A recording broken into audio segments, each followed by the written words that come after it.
Hello, retro fans.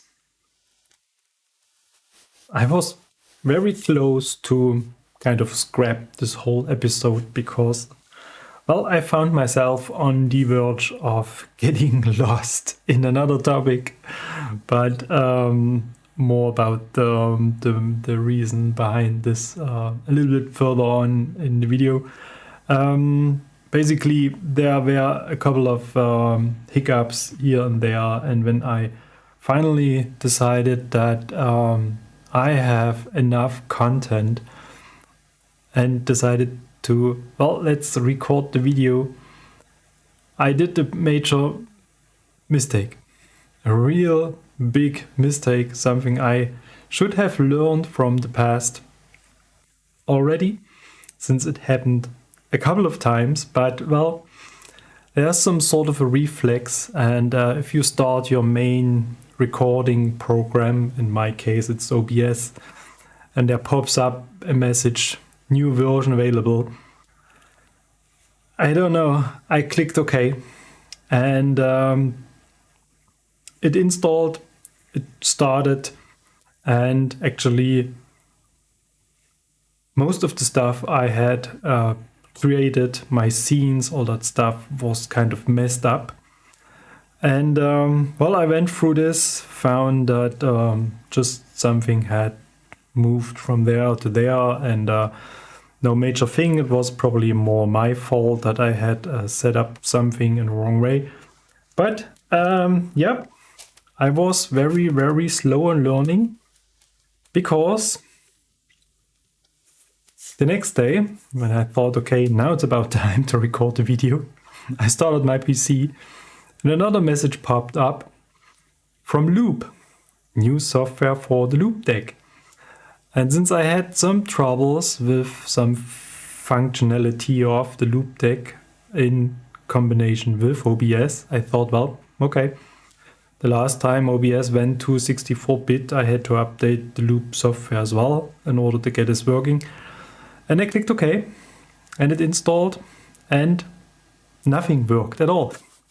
So the whole connection between OBS and Loop was completely broken, and so was I. And I had a short thought, okay, well, let's record the video by simply using the mouse and clicking the scenes and doing all that stuff in an old-fashioned way, or getting my tablet and use OBS control to do all that stuff. But I was sort of frustrated, and I was kind of, well, I had an idea to fix this issue, but well, it was, I think, unfixable, because the communication between the Loop deck and OBS is based on a OBS plugin, which is, I think, some sort of open source. It's a GitHub project. It's maintained by one guy, which I highly appreciate. Really, really nice. Thanks for all that work.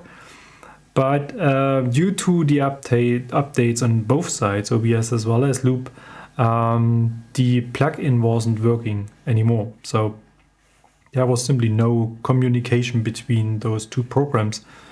And yeah, every evening after work, I started my PC, tried a couple of things, shut down the whole thing because I was kind of frustrated. And yeah, today I thought, well, let's give it a last try. And yeah, there's an update for the OBS plugin for the Loop deck, and this has fixed everything, and it's even better than before. So I haven't set up all that stuff right now, so I hope I'm not going to press a button that hasn't been defined yet. But I went through the main scenes, and I think we are going to be fine. So well, let's jump into the video and see what I have prepared for today.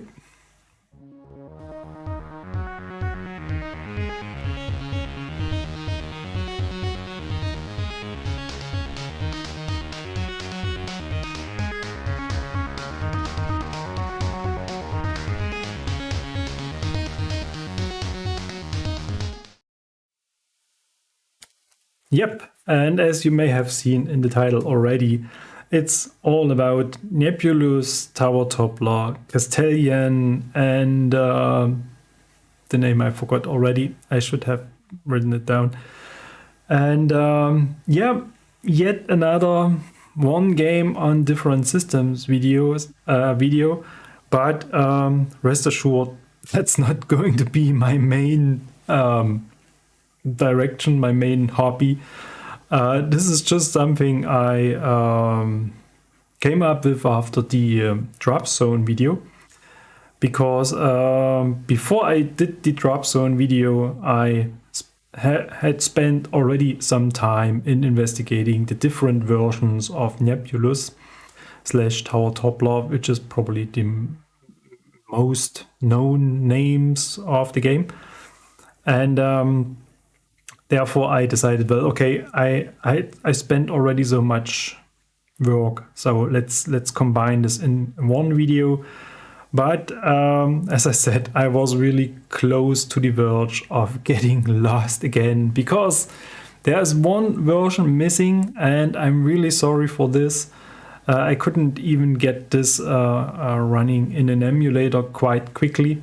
That was actually my fallback idea, but initially I had in mind to use the... Oh, that's a bit fuzzy. Okay. Here we go. To use the Turbo Chameleon version, Turbo Chameleon 64 version 2. And there's a ZX Spectrum core. And there's a very nice version of Nebulus for the ZX Spectrum. But for, I don't know, whatever reason, I can't get the core to work. It is starting, I can load a tape, but nothing happens at all. So either it isn't finding the ROM file, the kernel, whatever ROM file, I don't know. Or it has some struggles with the SD card. I don't know. I have tested 3 different cards right now. That was a recommendation from the individual computers board, forum, whatever you want to call this. And in the meantime, I had in trouble that I wasn't seeing anything at all, because it has a VGA output, and I convert VGA via some adapters to HDMI.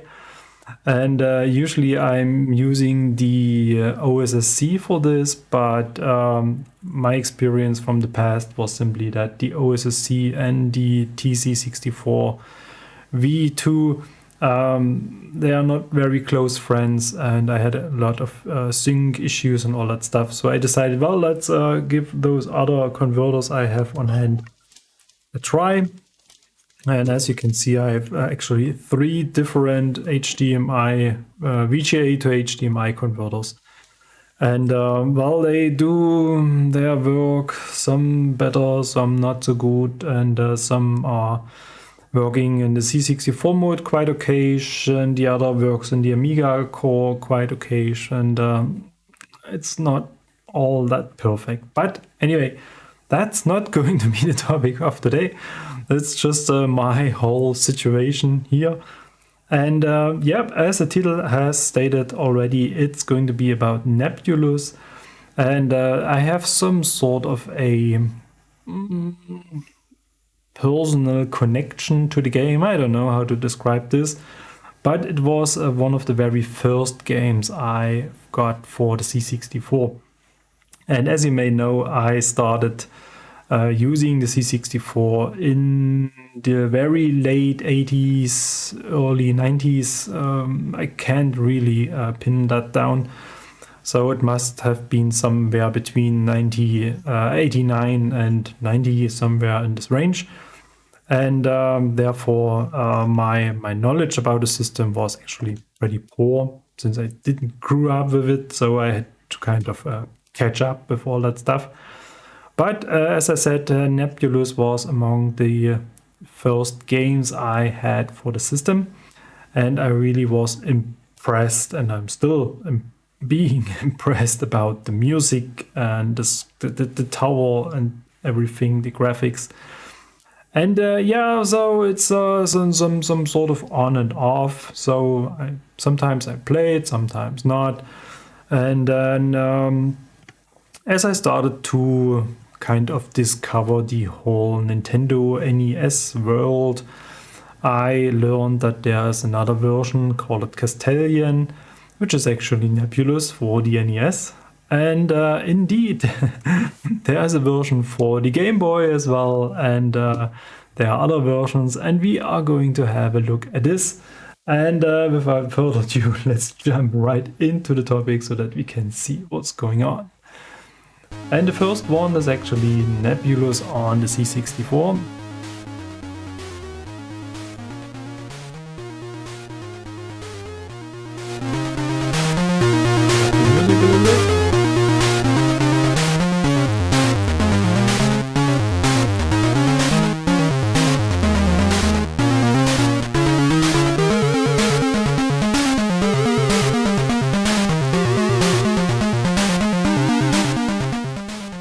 In my opinion, the music is really fantastic. It's sort of outstanding as well.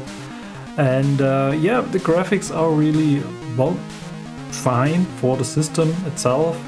And it looks a little bit washy here on the screen because I have used this C64 Direct to TV device, which is a very small C64 inside this joystick.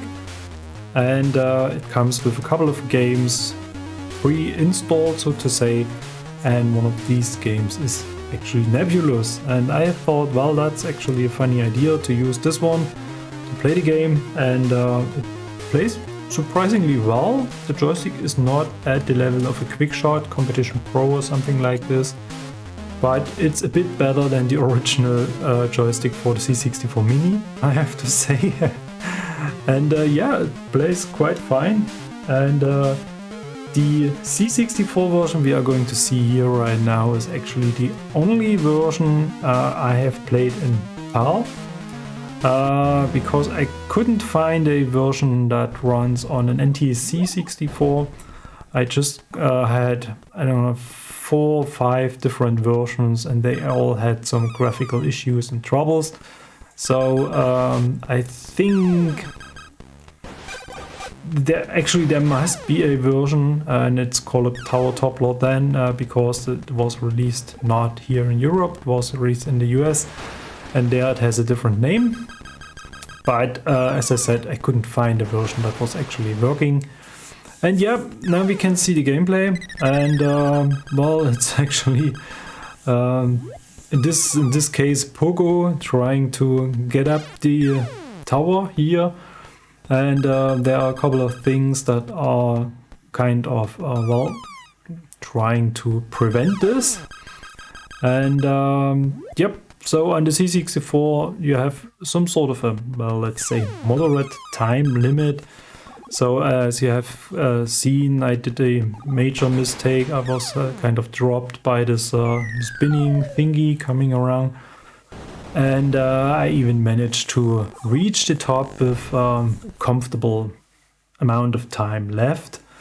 And in between those towers you have some bonus levels, which are graphically, I think, impressive. We have some very nice parallax scrolling here, but gameplay wise they are rather dull, so to say. And well, me as a region, I do not catch fish. I just did a few at the beginning just to show what all that bonus getting is all about.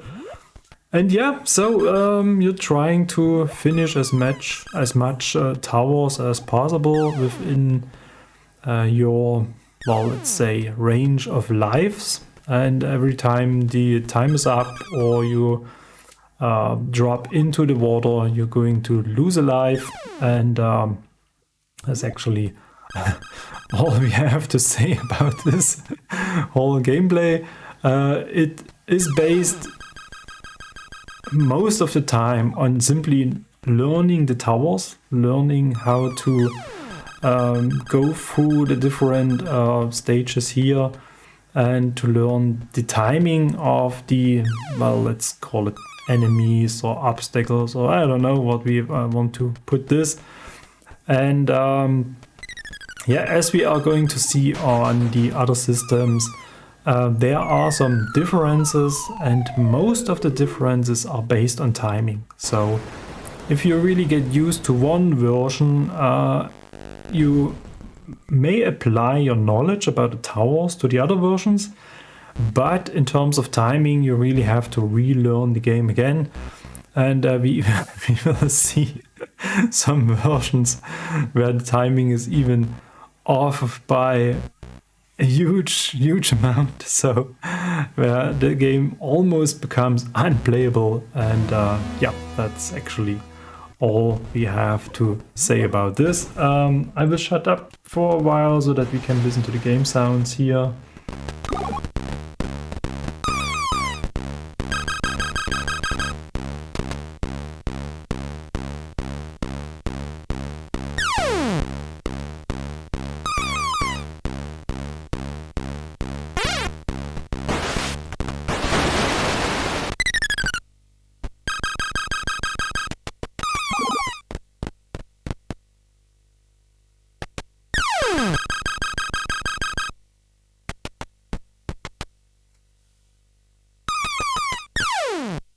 So the game sounds itself are not so impressive. I mean, they fit the game, and they act as some sort of indicator that something is maybe approaching you, or that there is a jumping ball somewhere around. And yep, that's actually all about this. Beside this, I think these sprite animations are really nice, and they really fit very well to the whole game. And as I've mentioned before, I have some sort of personal connection to the game, and Pogo, as it is called in this game version, is actually my rating mouse cursor in Windows for, well, since somewhere 90 something like this. So the very first version of Windows, I have no idea, which was capable of using animated mouse cursors. I created this sequence as a mouse cursor, and I'm still using it today, and it's actually very nice. So anyway, let's move on to the next version. And as I've mentioned at the beginning, one version I have spent some time with is actually Castelian for the NES. Let's have a listen to the music.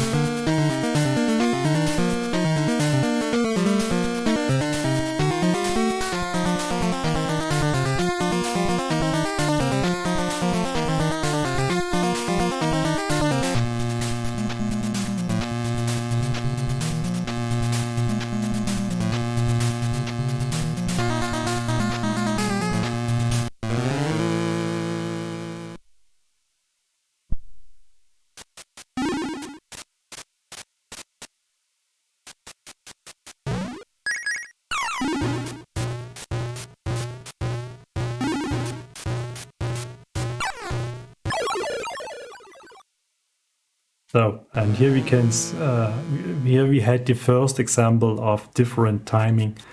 So in the C64 version you have seen this as well. Every time this sort of spinner is approaching Pogo, you can go through a, how do we call this, a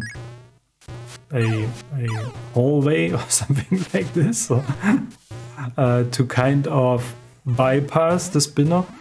And the timing between the C64 version and the NES version is actually different, so you really have to time this a little bit in a well, adapted way. And yeah, the next obvious thing we can see here right now, and this is actually a major issue on the NES version, it has really bad slowdowns. So if you climb up the tower too fast, I would say, and there are too many items on the screen, a spinner, a ball, and another ball, and whatever you're going to use the elevator and all that things, then the game gets really kind of, well, overloaded, and everything slows down to to a level of, I would say, it is almost unplayable. So you really have to get used to this, and you really have to have some patience in certain areas just to let pass a couple of things, and then you can keep up playing. Because the main thing is that there are, especially in later towers, there are jumps that have to be perfect. So you do not have that much range. It's not really pixel perfect, but you have a certain, well, zone where you have to jump, otherwise a pogo will kind of bounce back and maybe get drawn in the water or something like this. And if you are just approaching a point like this and you're trying to jump and the game slows down, then your timing is way off. And I went through this a couple of times at the very beginning, and I was very frustrated with the game. And yeah, beside this, it is actually graphical wise very, well, comparable. It's not outstanding different, and as you can see, the animation is actually the same.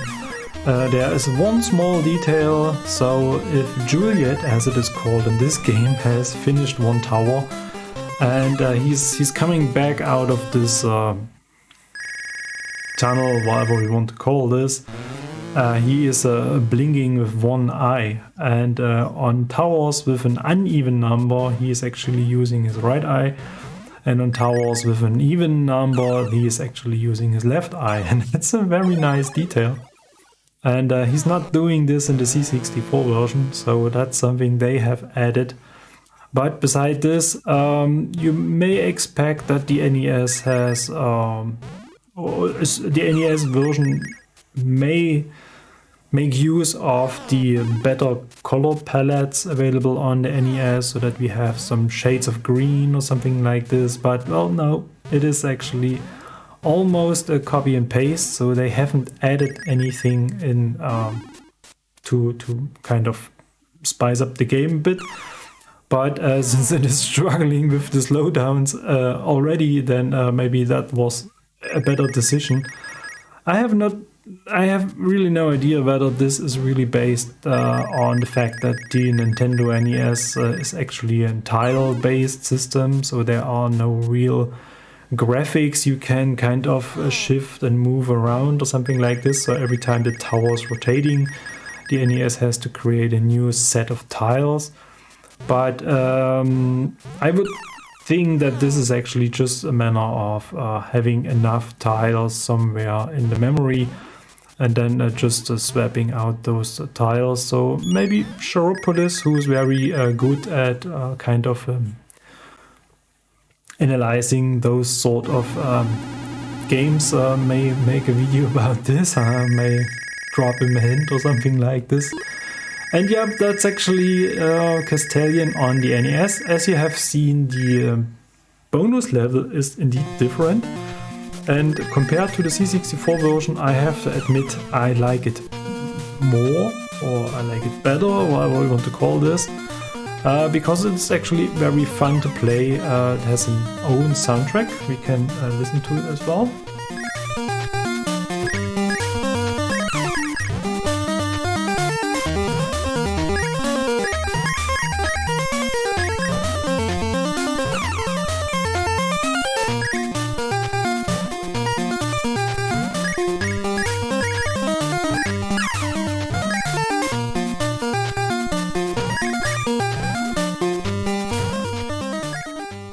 And it is actually manageable to get to the end of the bonus level without being too, well, let's say, stressed out. And the first, let's say, 3 or 4 bonus levels are actually quite easy to do if you get used to the jumping.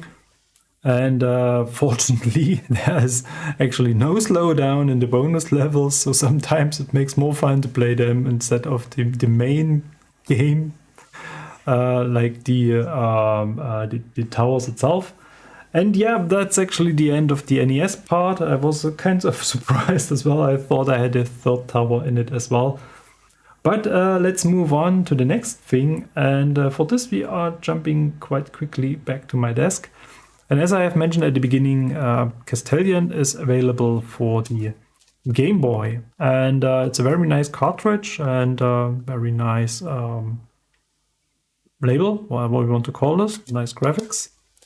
And I'm using here my beloved Game Boy Pocket, which is as old as I think the Game Boy Pocket is. I think I got it pretty early at the release. And initially I thought that's actually not playable on the Game Boy Pocket because of the not so perfect display and so on. But surprisingly, it plays very well, and I'm just going to try to play a couple of meters here on the Game Boy so that you can see that the display is quite fine. There are no major blur or something like this effects, and feels very smooth. It feels very fine and precise. And since this is indeed a bit small, let's move back to the video I have created using the Analog NT Mini Game Boy Core. And yeah, here we can see they spent some time pixeling Juliet, as it's called in this version as well. And it has some shades. And yeah, it is indeed different in terms of resolution and the features. You have actually the option of having music and sound, and got some high score, which is actually not saved on the cartridge. Would be fine, would be a very nice feature. And beside this, there's actually nothing you can actually change. So let's wait until it is going to start. Well, let's listen to the music.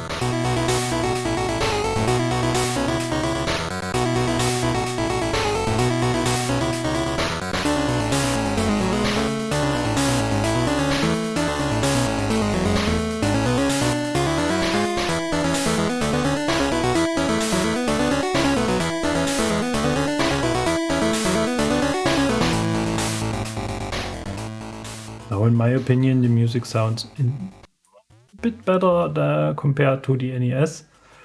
And this is how the game looks full scale. And we can see that Juliet got some shading in the area of his belly and the legs. And this gives quite a nice touch to this version. And compared to the NES version, there are no slowdowns, and the game is really very smooth, and it reacts very perfectly to your controls. But nothing without a but.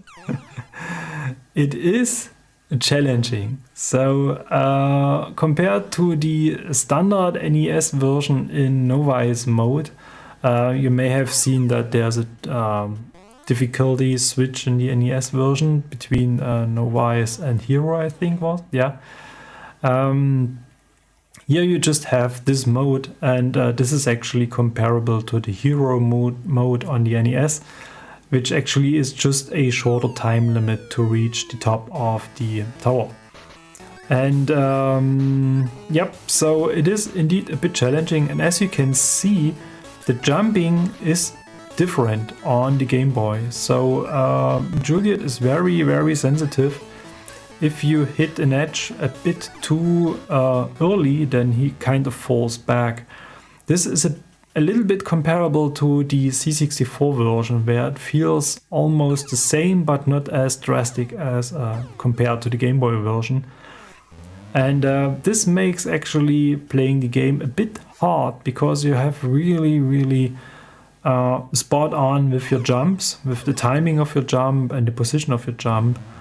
And Yep, that's actually a little bit tricky, and this is something I struggle every time with when I have played it on the other system for a while, and then I move back to the Game Boy. Then I really need some time to adapt to this different, let's say, game mechanics, or whatever we want to call this. But beside this, well, yeah, as I said, it is very smooth, it's very fast, so there are no slowdowns, and there are no jitter or something like this. It's really nice. The animations are there. The shading of Juliet looks very, very nice. And yep, the bonus level plays quite fine as well, although it is harder compared to the NES version. Yep, so, and interestingly, this game is not available as a color version, but indeed you can play this on a color device. And I have used my Game Boy Advanced for this one.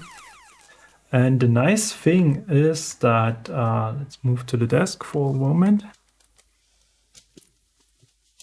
It comes with some predefined color by Nintendo.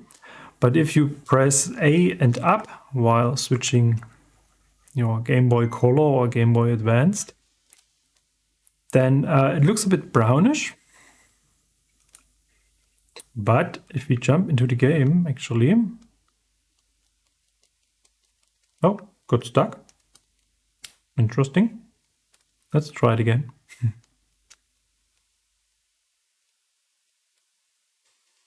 There we go.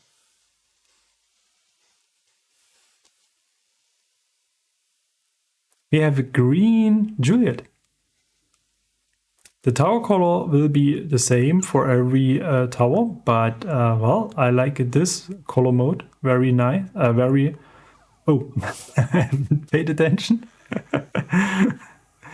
I really like this color scheme or color mode because, well, Juliet is green, and this is actually the color I like the most. And beside this, it plays the very same, like the C64 version. The C64. The Game Boy Pocket, Game Boy Standard, Classic version, but well, with colors. And here we are going to see the predefined Nintendo color scheme.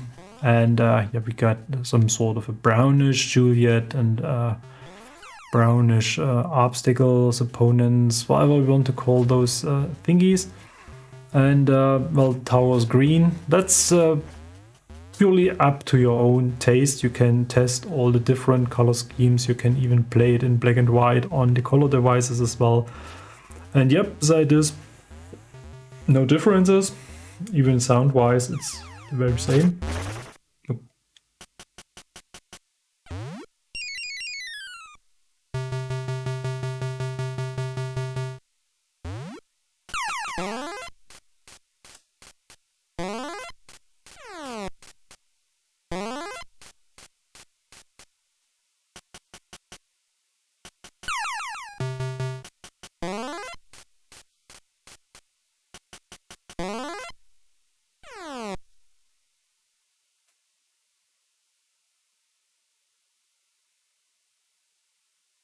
They removed this ear-killing sound while counting down your bonus.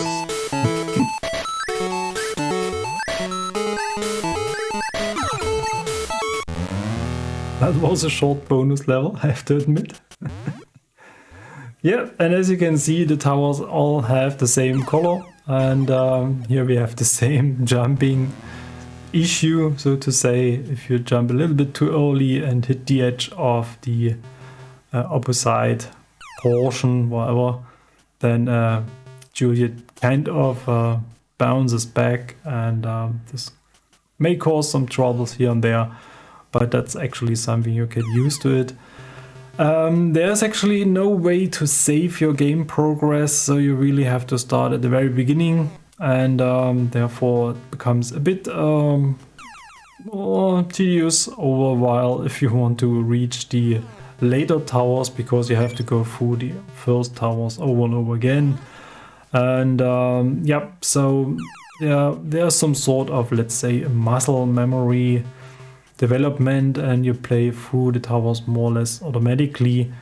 And the only highlight is actually the bonus level, where you have a chance of having some variation to your gameplay. Yep, so, and therefore let's move on. And that was some sort of a surprise for me to learn that the game has been released in Japan, but with a different name. And that's a nice effect, because I can't use the elevator because the brick above me is still there. And here I fall back to the very start of the tower and have to do it all again. So there is indeed a chance, even if you have reached the top of the tower, that you end up at the bottom. But well, yeah. So I think on the Game Boy version, as well as on the other versions, every 10,000 points you get a new life. And after a while, especially during the first towers, you should be able to create some sort of a nice stock of lives, so that you have a chance at least to explore the other towers with a bunch of lives left. Yep, and as I said, I was really surprised because it is available on the Famicom, and it is actually called well, somebody is maybe able to read the title there, but not me. Let me quickly check. I had this somewhere. So,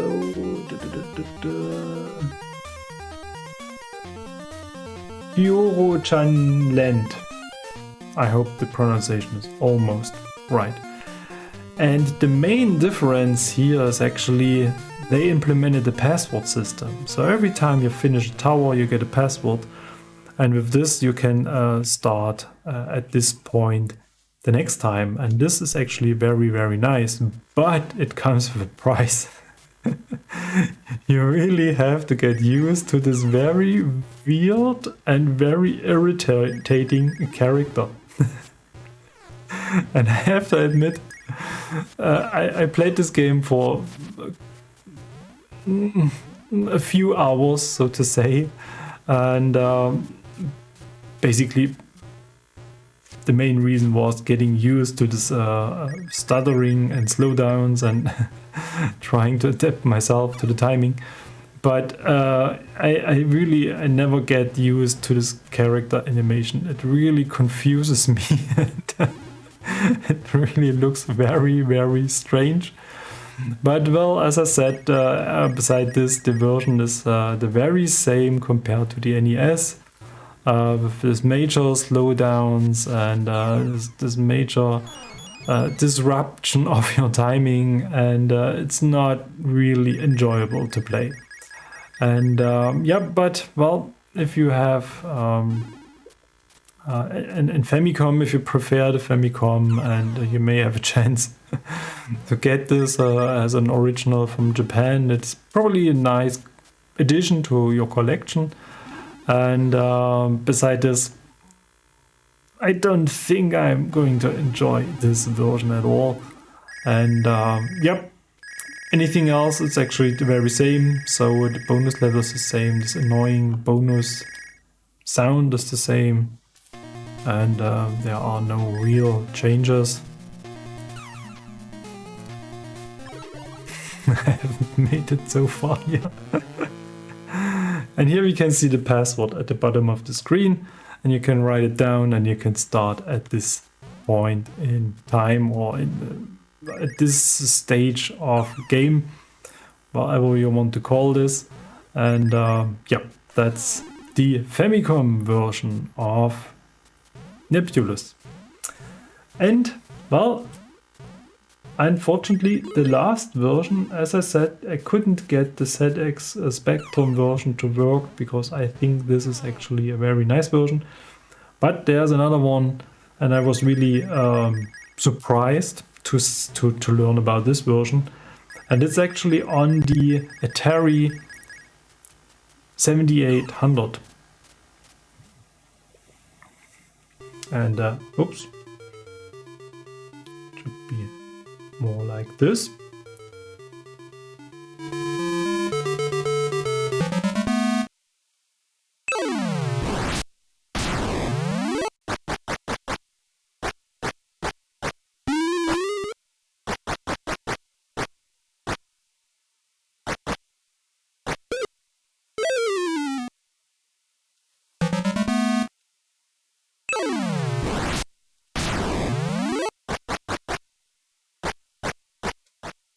So this is an NTSC version as well, and unfortunately I skipped the title music by whatsoever reason, I have no idea.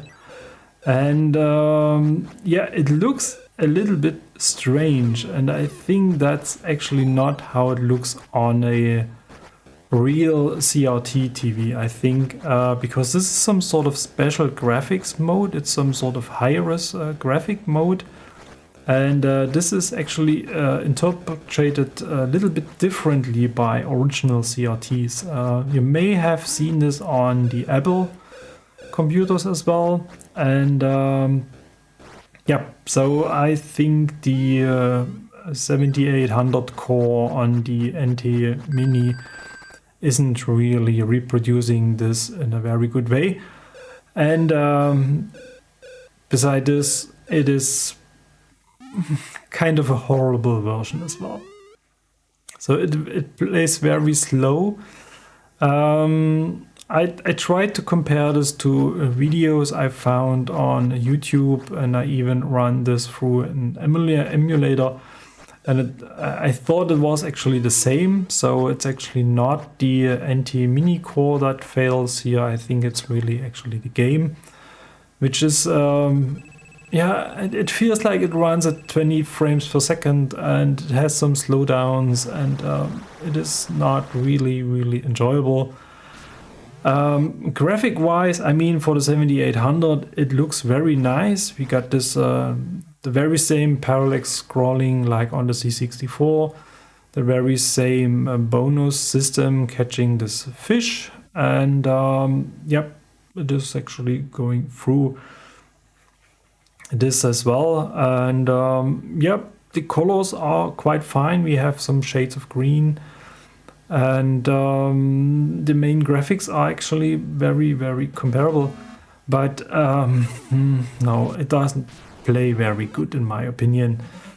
So I think here I pressed the start button again, and I got set back to the beginning of the game, so that's actually something that's probably not so nice, but I was a bit confused at this point. Yeah, so that's actually the last version I have to present, and that's actually not really very nice. So yep, that's what I have prepared for today. And I hope that's actually something that you may have enjoyed as well. I'm trying to get all that mess sorted, so I really want to see whether I can get the ZX Spectrum core on the TC64V2 to work, because that would be a very nice addition to the TC64. So, and yeah, then I really have to address all the other things that are waiting here on my desk to get solved. But the last weeks have been very busy, so work-wise, and as I mentioned at the beginning with my system, and yeah, that's, well, a bit disturbing and not very helpful for being productive. Anyway, so let me know in the comments what's your preferred version, and whether you have played this back then or if you came to the game a little bit later, and if you have ever managed to reach the last tower. That's actually something I haven't accomplished yet, so I'm probably going to try this on the Game Boy, because that's actually something that is quite easy to, well, approach to do, because I have a Game Boy somewhere around me most of the time, and therefore I was really happy to get the Castelian version for it, and I was even more happy to learn that it plays much better than the NES version. I don't know what they have done to this one. And yep, that's actually the end of the video. Thanks a lot for watching, and thanks a lot for your comments, liking, subscribing, whatever, all that YouTube things. Feel free to support me by joining either the channel membership or going over to Patreon and pick one of the tiers there. That really helps me to keep the channel running and to get some new stuff I can present here on the channel as well. There are a couple of things going on the Forum 64 as usual, and I have a couple of unfinished projects where I need to order some parts, and as you may know, ordering electronic parts is actually a little bit tricky, cost-wise, time-wise, all that things. So any help is appreciated, and thanks a lot to my current supporters. The next time I really have to add them to the screen. I forgot this for this episode. I'm really sorry, but I highly appreciate your support. It's nothing I take for granted. And so stay healthy. Have a very nice Christmas time, because actually it is Christmas time. And see you for the next episode. Bye bye.